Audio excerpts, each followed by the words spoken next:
Hello, I'm State Comptroller Tom DiNapoli. Thank you all for joining us for this very important conversation with a very noted New Yorker. Errol Lewis joins us. And we are having this conversation in the context of Caribbean American Heritage Month. So thank you all for joining us for this celebration. It's certainly an appropriate time to recognize the many contributions of the Caribbean American community to our city of New York, to New York State, obviously to the United States of America as well. We're very proud to say that New York City is the epicenter of Caribbean American culture here in our United States. It's interesting to note the statistics. In the 5 boroughs, those with Caribbean roots make up almost 25% of the population. And when you look at the tri-state region, you're talking about close to 5 million individuals.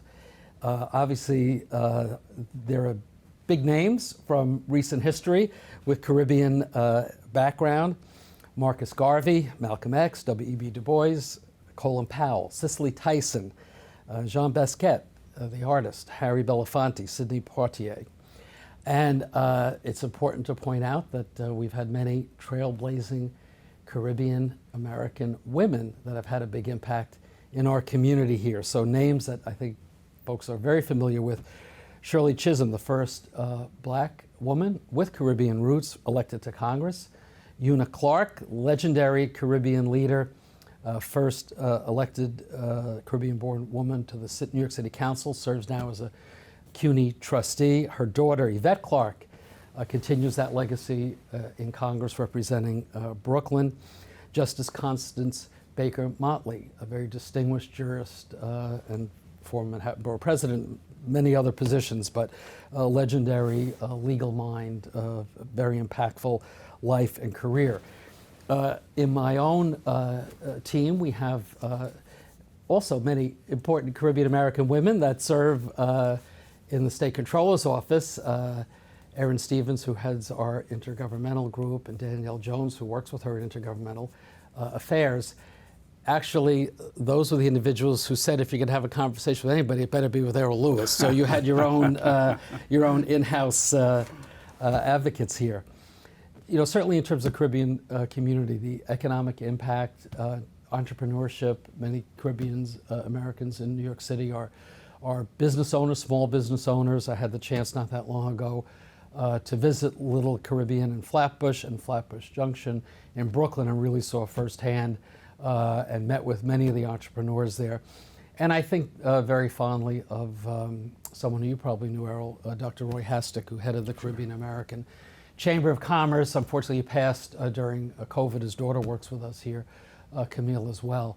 But the interest of the Caribbean diaspora in New York City to continue to maintain connections with the islands of their birth or their ancestors, and to maintain that connection of one, not only to celebrate tradition and family bond, but also to encourage import-export, I think also has contributed mightily to the economic impact in a very strong and a positive way of the Caribbean American community in our city and our state. So certainly from our perspective and the different programs that we have to promote opportunity, especially for Black and brown communities, for women and minorities, looking at the experience and contributions of Caribbean Americans validates the purpose and the value of those kinds of initiatives.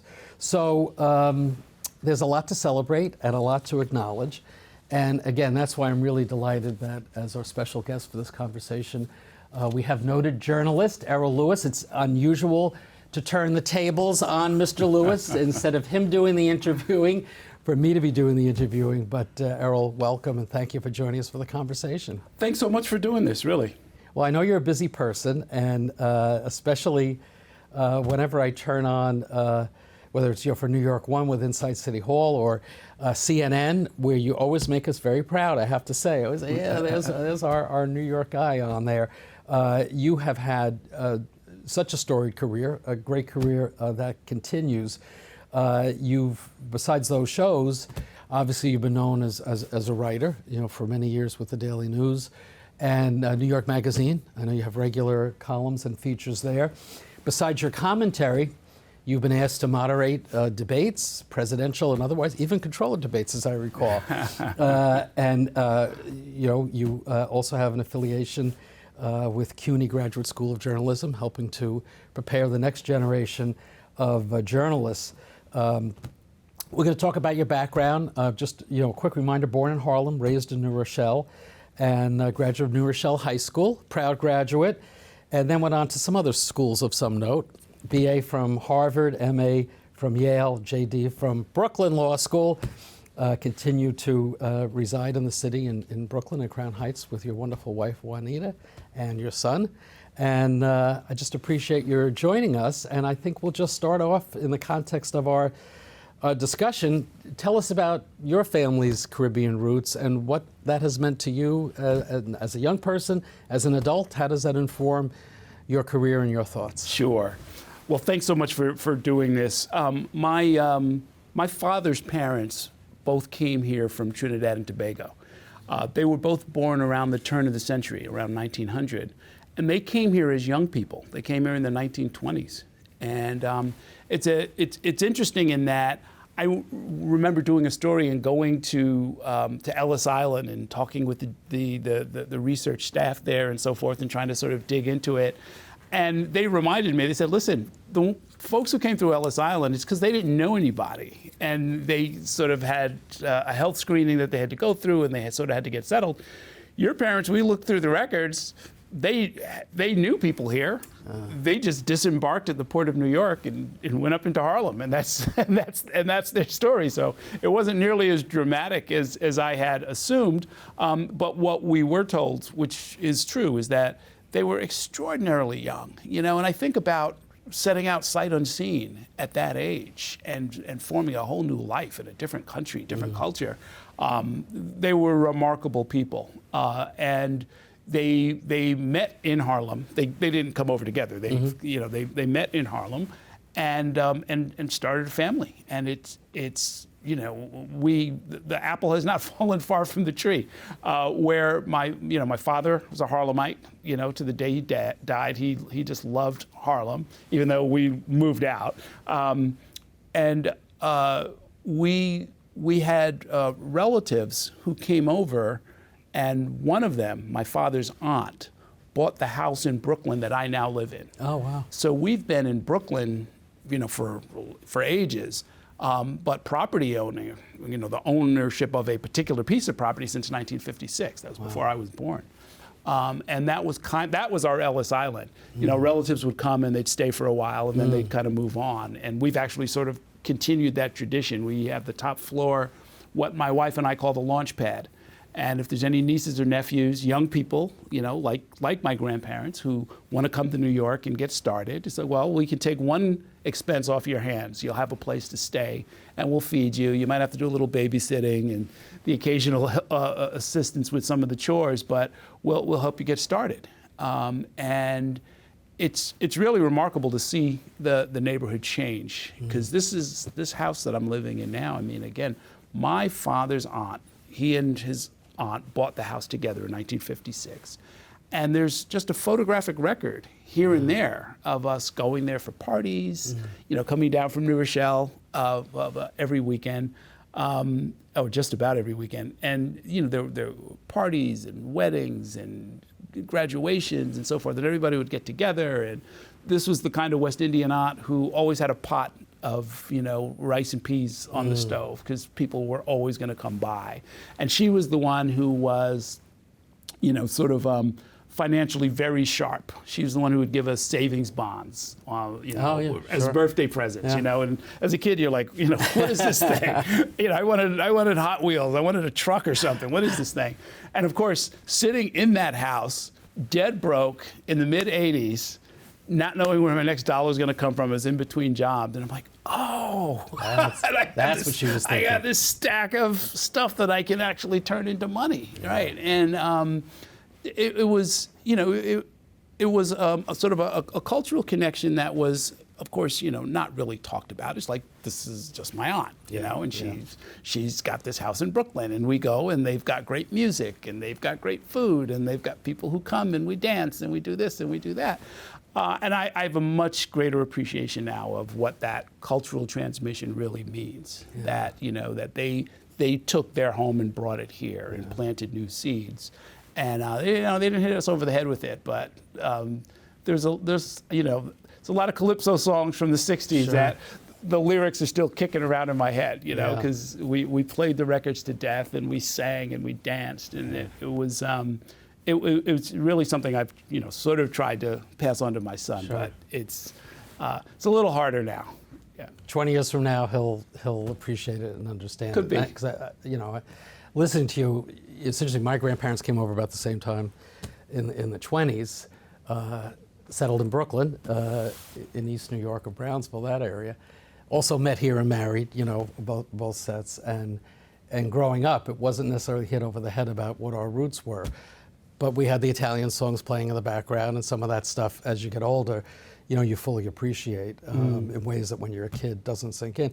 Do you still have family in Trinidad? That I probably do. Yeah. We went on. I took a whole bunch of family members on a junket. You know, we all went down there for vacation. I wanted my son to see it, and you know, sort of we went back to the neighborhood where we came from and so forth. And I knew some people.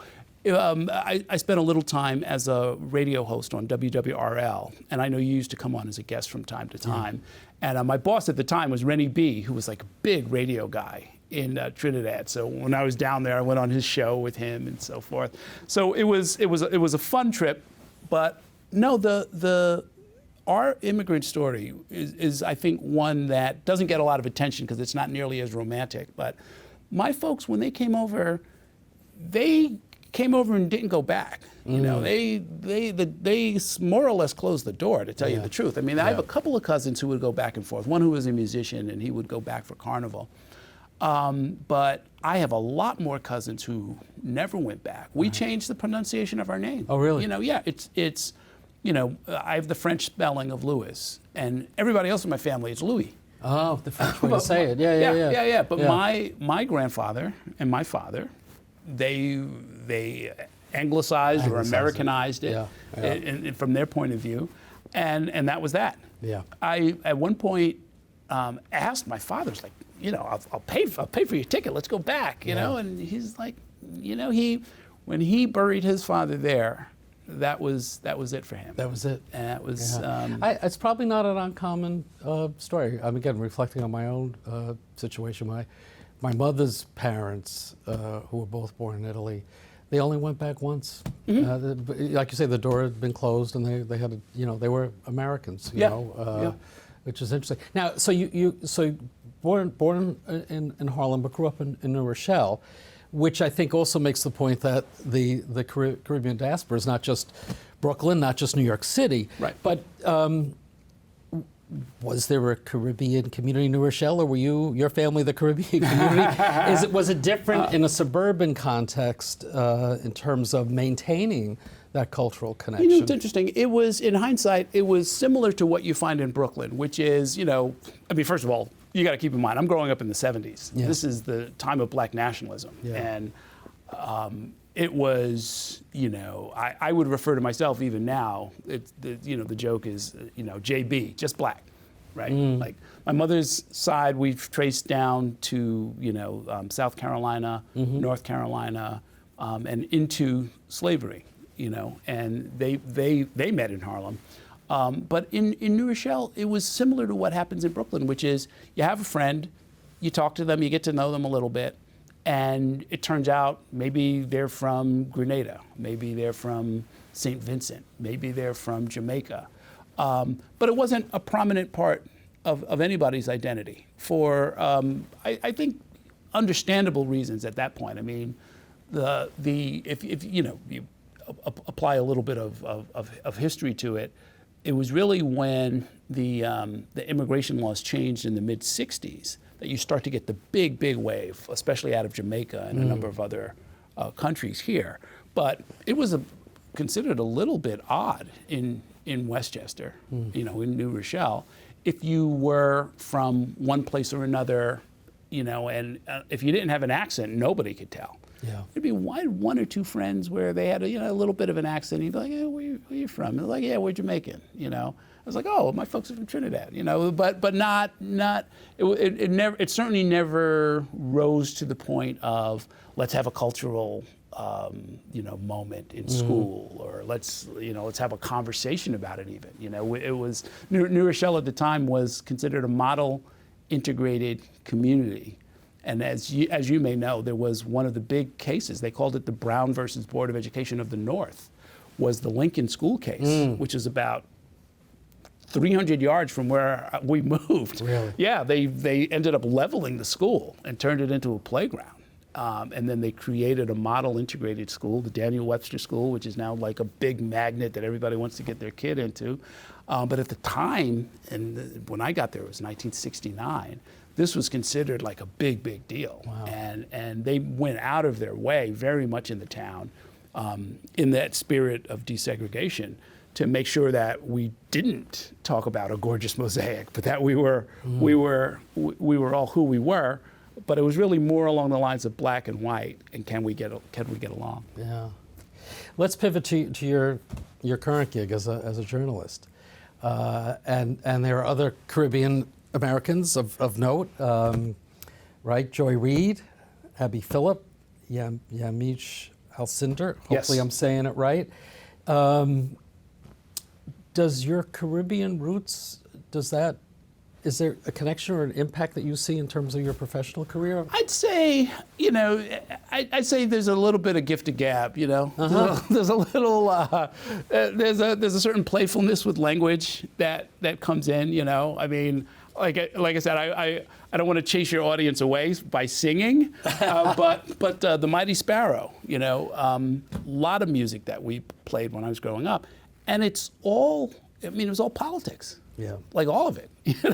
I mean, there's observations about life and dancing and love and all of that stuff. But I mean, I remember, these songs, and he was like, I'm going to bring back Solomon. If you don't like it, get the hell out of here, all this kind of stuff. And you go back and read it was Patrick Solomon. He was like, it was a really interesting time when they were, because the independence of Trinidad and Tobago was happening right around this time in the 1960s. They were one of the first, and they were just breaking away from British rule. Something similar happening, as you know, with Michael Manley and the big surge of independence and pride in Jamaica. All of this was in the music. It's all sort of all mixed up, and and there's with that, what we call an accent is really just kind of a different take on language. Yeah. And so the Caribbean language, where it sounds like they're singing to you when they're beautiful, talking to you. Yeah. And that, by the way, was the magic of Shirley Chisholm. That was like her secret weapon. She really had that gift of gab. She could get you going. And a lot of these guys, they call them Toastmasters. This is before hip hop, right? But there was always like the guy who would take the microphone and at a wedding or at a party, just kind of motivate everybody with a lot of sly references, a lot of cutesy stuff, a lot of double entendres, a lot of fun. So I think there's probably something there because we were all drenched in it growing up. You mentioned the Mighty Sparrow. Years ago, I had the privilege to be on a float with Sparrow and Marty Markowitz at the West Indian Day Parade. Yes. And that was, I had not heard his music before, but boy, the crowds totally responded to him, incredibly so. And, yes. And Marty Markowitz, as you recall, was borough president. He was kind of an unofficial Caribbean. Very much so. Very much. It was kind of official, actually. Kind of official? It's kind of official, yeah. Marty, you heard it. Errol Lewis says you're official Caribbean. I mean, his district, even before he became the borough president, his Senate district had to be one of the biggest Caribbean, populations. And he had great support in the Western Hemisphere. He had great support in that community, always. Yeah. Right, absolutely.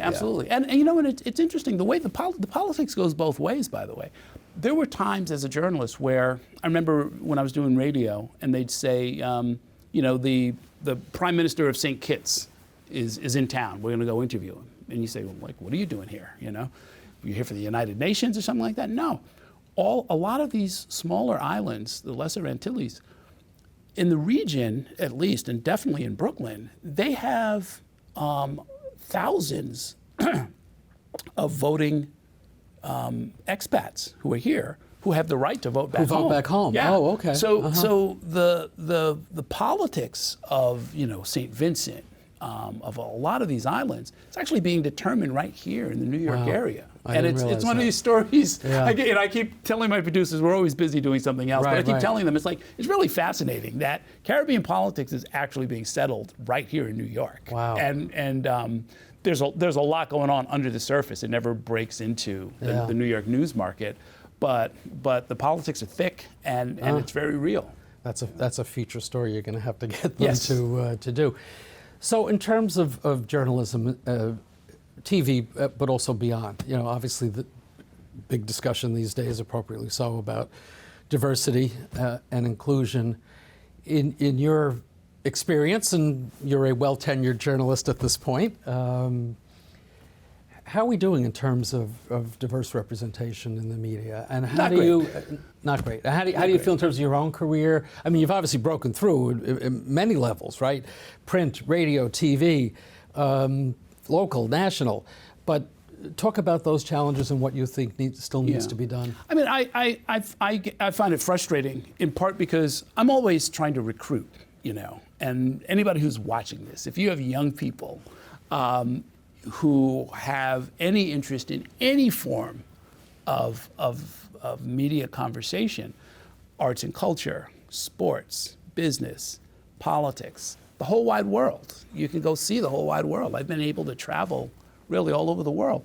You won't get rich, but you won't be poor. Mm-hmm. You can actually make a living doing this. You can meet people that you would otherwise never, ever come near. I mean, I've met presidents Mm-hmm. and ex-presidents and, movie stars and everybody else. The frustration for me is that there just isn't enough flow. I mean, I would tell you, my work enough to know, I would tell you if I thought there were barriers and that people were being kept out. There's probably some of that, but I wish there was more of a struggle. I wish there were more people knocking on the door. The door is not as open as it should be, but we need people. We need people. I mean, the media business has been troubled overall. Sure. It's kind of a shrinking pie in a lot of ways. The technological revolution meant a lot of what had been jobs are no longer what they used to be, and in some cases those jobs are just gone, but they're being replaced by new opportunities. And you can start your own podcast. We're doing basically broadcast quality in your office here with just some lights and a handful of relatively affordable cameras. So there's a lot of opportunity out there. And the reason I teach at the City University is I want more people to do it. I mean, it's the only profession that, since I'm doing the pitch, it's the only profession specifically mentioned in the U.S. Constitution. It's protected by the U.S. Constitution. It's really important. Oh, I never thought It's of it really that way. important. Yeah. I mean, there's no license that's required. I mean, I teach, and you'll get a master's degree if you come through the program where I teach. But I got my first story published when I was 19, and if you write something or you broadcast something, you do a story that somebody pays you for, you're a journalist. That's it. There's no membership card that's required. Any memorable, either good or bad, guests or debates or anything like that you want to share? Since we're talking about having people open up and chat. I was, you'll remember, I was one of the questioners in the final debate between Bernie Sanders and Hillary Clinton in April of 2016 in the presidential primary season. And that was real special. It was special for a lot of different reasons. One, I've done tons and tons of, I've moderated tons of debates. I've been a questioner in tons of debates for every office, including several with you. But that's a big deal. That's a big deal. And then it was extra special because they held it at the Brooklyn Navy Yard. Oh, I forgot. So it was about a mile from my house, Yeah. and it was like the hometown crowd. It was all a bunch of New Yorkers, people I dealt with and covered for many, many years. I've been doing political journalism since the 80s, so it was a real sort of coming together of a lot, and it was a big rowdy audience. That's the other thing. Oh, I can imagine. Yeah, because I've done a lot. I've done a lot of debates. I've done some debates where I think probably the craziest and most out of control was of the mayoral debate in 2017, where I had to throw an audience member out. I remember It was reading on live about TV. that. Yeah. It was so out of control. Yeah. You know, I mean, you know, you warn people, you ask them to settle down, you know, and then a lot of the instigation was actually coming from the podium. And so this is the only time I've had to cut somebody. Well, it's not the only time. It was the first time I had to have a candidate's mic cut off because they wouldn't like sort of follow basic rules about not talking over other people. You know, it gets rowdy. But you've also seen, you know, in the course of your career, obviously, a change in just the tenor and the tone and the discourse. And, you know, look, you know as well as anybody how frustrated many folks are with the level of political debate that's out there, the issue of information or lack thereof, it seems at times. Look, when you know, I'm a bit older than you, so when I was growing up, you know, came of age in the late 60s, early 70s, we had similar big divisions and controversies. However, you know, everybody at 5, 6 o'clock, whatever time it was, you watch Walter Cronkite, Huntley Brinkley, you know, they were established, you know, there were the 3 networks. Mm-hmm. You had a couple of newspapers, and you at least had this, generally speaking, the same set of facts. You had your disagreements then. That's right. Now, it maybe I'm oversimplifying it, but I think it'd be fair to say that folks tend to access information from a source that has an ideological bent that reinforces what they already believe. So it's no surprise we don't connect anymore because we don't even have the same set of facts, let alone, you know, the same set of opinions. How do you, and I've seen you many times, and there are times where you have to express a point of view that's part of analysis, but you are not an ideologue. You certainly are not, you have your beliefs, but you're not a partisan, or you're not someone, you know, you're very thoughtful and rational in conversation. But for the average person out there that seems very disconnected from the media and the news because of this climate that we're in now, how do we turn that around? Yeah. How do we get back to, I mean, maybe it wasn't perfect years ago, and not that there weren't some implicit bias and all of that, but it's gotten so divided now and so it's to me, this is the threat to our democracy. Yes, I agree. Look, what we had in the past, and you're right, there was no shortage of vitriol. You know, anybody who was around for the Vietnam War remembers, like, there were people marching in the streets. There were people who gave their lives, lost their lives. It was literally Kent State. It was not. Remember? It was not more bitter than Yeah. back then. Yeah. I mean, cities were burning. I remember my father putting me in front of the TV, and like hundreds of cities were burning. Assassinations. Regularly. So you know, it's not that we're worse people, or even that we're more angry, but there is this issue of, number one, no common agreement on facts, or an ability or a willingness to argue facts, even, you know, or to reject facts, even if you know, for purely partisan purposes, just to win an argument, which is just, to me, it's just silly. The missing ingredient, though, is, I think, a broad enough, I mean, there aren't enough of us who recognize that at the end of all of this, we're going to have to come together in some sense. We're going to have to live together. And this is one thing that New York can teach the rest of the world, that, you know, as much as they like to demonize New York City, the one thing I think most people have figured out as a core ideology of New York, regardless of what your politics are, is that there's 8 million of us crammed into this city, and you're going to see the same people again, and you're going to have to figure out how to get along with them. And other people who are going to live their lives very differently from yours. They're going to speak different languages. They're going to do and say things that you think are completely crazy. But you still have to sort of figure out where, in the end, this all comes together. The metaphor I always use for the news, for politics, for democracy, is that of an orchestra. You know, all of the voices have to be heard. The tuba is not going to sound like the piccolo. They both have to be there. You can't start saying we're not going to have any trumpets in this orchestra. You know, I mean, it's like, well, you know, you don't get to do that. Yeah. Everybody's got to be here. Everybody's got to be heard. You know, you can't all play at once, or it'll just be noise. We have to sort of figure out and see if we can make this thing into something that somebody might want to hear. I'm hoping that enough people will come to realize that. that, there's a place for all of us in this, and, it's interesting just to bring it back to our central topic. I mean, the creation of a Caribbean identity in Brooklyn was deliberate. It was manufactured. It doesn't just happen. If you asked any given person who's a newly arrived immigrant, they're not going to say they're Caribbean. They're going to say they're Jamaican, or they're going to say they're Haitian, or they're going to say they're Puerto Rican, whatever it may be. But there were people, and it was the genius of people like a Shirley Chisholm or a Roy Hastick. They tended to be from some of the smaller islands, by the way. They said, I'm not going to get enough of a market, a political market or a commercial market or a cultural market. I can sell a lot more records. I can sell a lot more food. If we turn it into something a little bit more generic, and the creation of a generic Caribbean identity was very intentional by people who had a political or commercial or cultural incentive to do so. And that, to me, is also part of the magic of all of this. And I think it can teach the rest of the country something about how that's done. But it has to be intentional. There's this notion in some ways, it's a little naive, I think, that a good political leader will bring people together. Sure, that's a nice thing to say.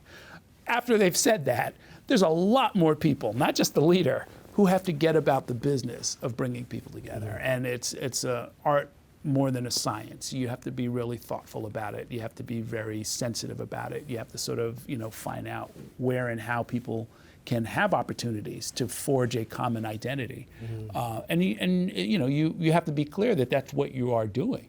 And at the end of it, sure, you'll have a political base if you're Shirley Chisholm, or you'll have a commercial base if you're, Tower Isles, wanting to sell beef patties. Yep. And that West Indian Day parade that goes near my house every Labor Day is a perfect example, because,